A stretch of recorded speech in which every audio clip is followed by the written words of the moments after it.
that made me say, okay, all the more. Is this shit really that good? Let's go. So here I am. I bought my little TRs and objectives and my Purif.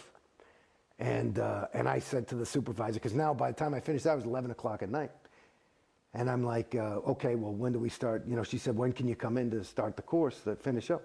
I said, you know, let's start tomorrow. I said, I can be here 7 in the morning. I said, well, we don't start till 9. I said, you know, I'm come here to do something. I've been here all day. You guys say you got a product, you want it, you know? So she came in at 8 o'clock for me. So I came in and I just started. And I read all my shit in there. And sounded good. And the first exercise is a thing called OT-TR0,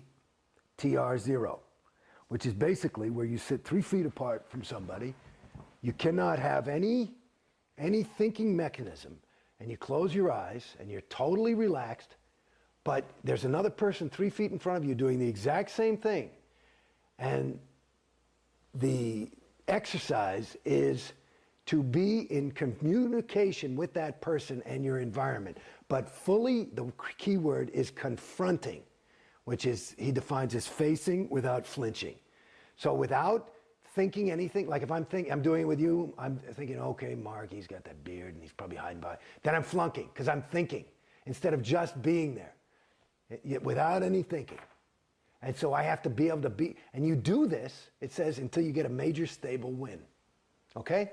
So I say, fuck it, okay, here's my first Scientology shit, and I'm there with some whoever, and I'm sitting there, and I'm facing him without flinching, and I had a major stable win. What I did, according to Scientologists, and I don't have any other nomenclature for it, so it would work for me, but I went exterior. So in other words, the concept would be your thetan, you, your soul, whatever you want to call it. That's who you are. You're not the body. I'm not Jason Beghe. Jason Beghe, it's like buying a new car. I'm the driver of the car, okay? So basically, I went exterior, and to get back to the beginning of my story, I felt for the first fucking time the biggest win in my life. I knew who I was. That question that I've been asking since I was cognizant. Who am I?